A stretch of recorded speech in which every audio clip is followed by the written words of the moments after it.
What a player, all right. 86 test matches, 173 points as a lock forward. The most successful captain in the history of Australian rugby. Prolific also, of course, for Queensland and the Queensland Reds. And, of course, has played in two Australian World Cup winning sides, including captaining the second of those in 1999. He joins us this morning as the Wallabies make the trek over to Dunedin this weekend to try and see if they can find some inspiration, along with Eddie Jones, to suggest that, like John Eales and Nick Farr-Jones, they can lift the William Webb Ellis Trophy. John Eales joins us this morning. We're particularly honoured to have him on. John, thanks for your time this morning. I just wonder, do you have any involvement in rugby these days? Oh, Smithy, it's a pleasure to be on here today, and really been looking forward to having a chat with you. Look, I am the chair of the World Rugby Hall of Fame selection committee, which is a fun role, and it's a tough role sorting between all the people that go on that. But other than that, I've been on the board of Rugby Australia for many years, but not at the moment. But I'm number one. I'm a person who sits on the edge of my couch contorting myself when I'm watching all the games. John, for that reason then, if you're still living and breathing the game as such, you must be a little concerned with what you're seeing.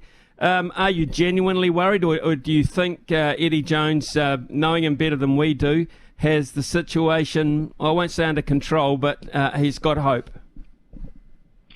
Yeah, I think there's no doubt if Eddie could choose where he was at this point in time with this team, it probably wouldn't be exactly where they are now. They've been, I think in a lot of ways, they show a lot of promise, but there's some work to do. On the weekend, there were enterprising parts of that game. The Australian team were definitely willing. There was no shortage of passion in doing what they did. There was no shortage of focus for large periods of time. But then there were those moments, and I think the biggest difference between the best teams in the world and the teams that are competing against those best teams, which Australia is one of those at the moment, the biggest difference is, it's not even in bad minutes of play, it's bad moments of play.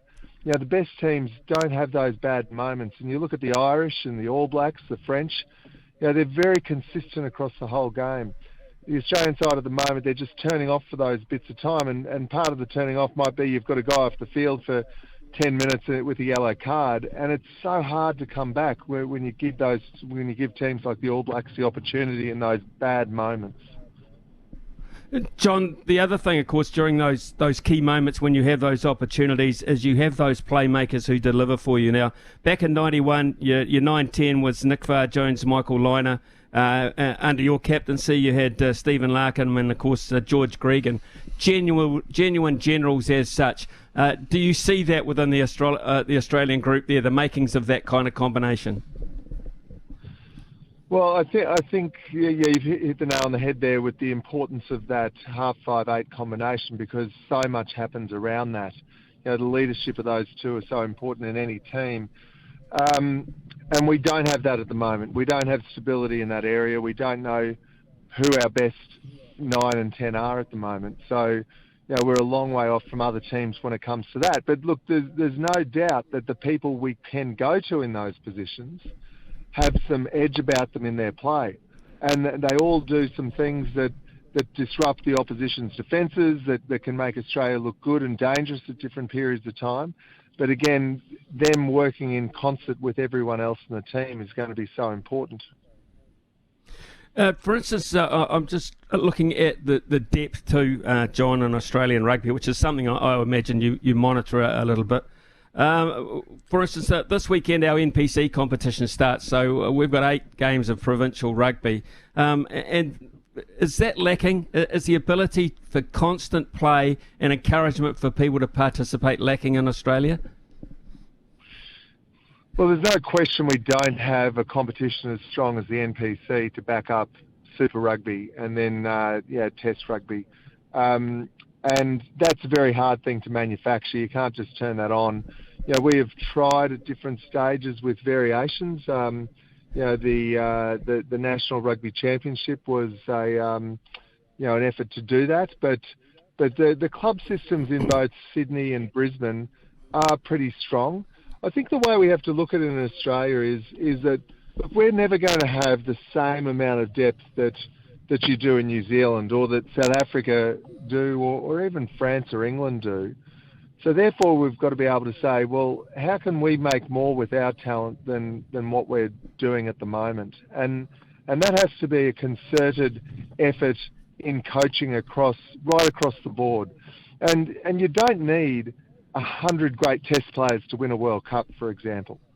If you've got 50 guys who can play test rugby at that, capable, or even say 30 to 40 guys, that only has to come from a pool of 1,000 people who are playing at a pretty good level of rugby. And the Shute Shield and the Brisbane Hospitals Cup are pretty good levels of rugby.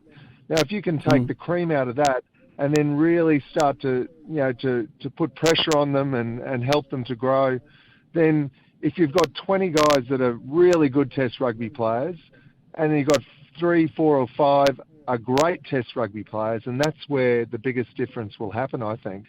If you've got those two combinations, you've got the 20 really good ones and you've got the 3 or 4 great ones, consistently great ones, then you've got a team that can compete with anything. Eddie Jones's coaching career, or the first part of it, coincided with perhaps the twilight of your career as well, John.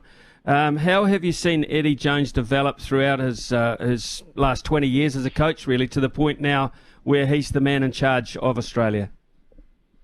Yeah, my last 4 tests as captain and as a player, including the last one I had my ever put boots on, was under Eddie Jones as coach. And even back then you saw that, and I'd known Eddie for probably about 10 years.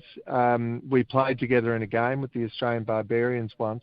And even going back to when I first met him, you could see he had those coaching instincts. As a teacher by trade, teachers often make great coaches because not only do they know the idea about the game, but they've learned how to communicate ideas and to teach people.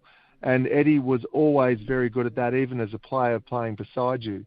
And he was also had this combination of being very fastidious in his preparation, no stone left unturned. And none of that's changed. But with that, he has had the maturity of going through many different campaigns with many different teams, not just World Cup campaigns, but development campaigns. So he, as much as anyone in the world, is going to be in a position to start to understand, okay, this is the structure of Australian rugby, which is not going to be a hell of a lot different to what he left many, many years ago.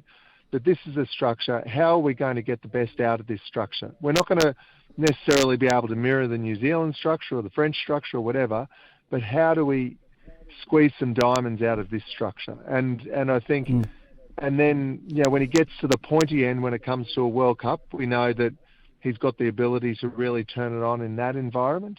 So hopefully we'll see something special from the Wallabies over at the World Cup, but it's going to be tough.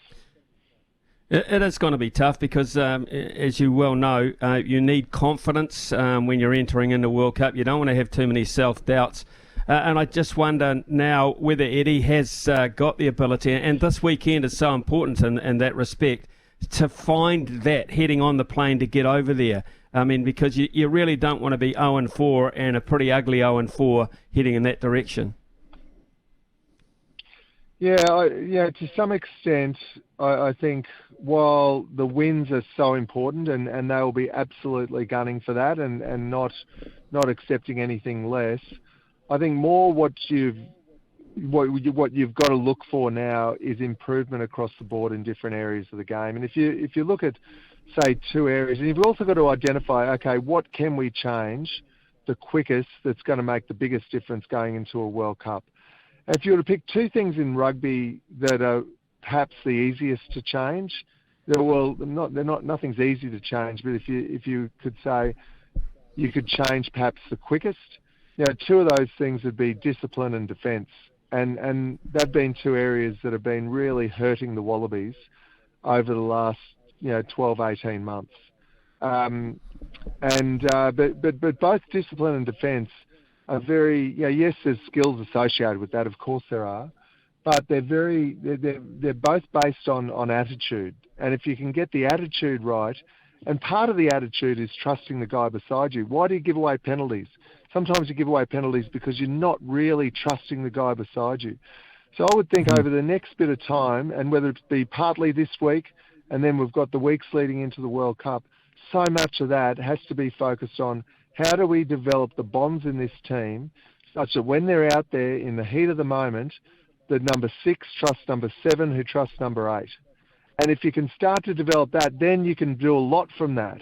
But if you don't have those core, that trust between players, that trust between units, then you're not going to get the consistent performance out there on the field.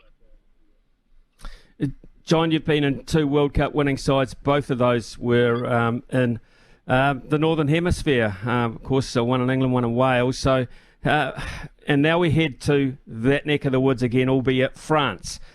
Do you see France and Ireland, like most people, and the rankings say so as well, as the teams to beat? Yeah, of course they are, but New Zealand have shown they're going to be right up there with any team, as they always are. South Africa, Scotland on your side of the pool, of the draw. And I don't think there's ever been a World Cup where it almost doesn't matter if you finish first or second in your pool. You have to finish first or second, but it almost doesn't matter if you finish first or second, because who would you rather play out of South Africa or Ireland, take for example, or even throw Scotland in there?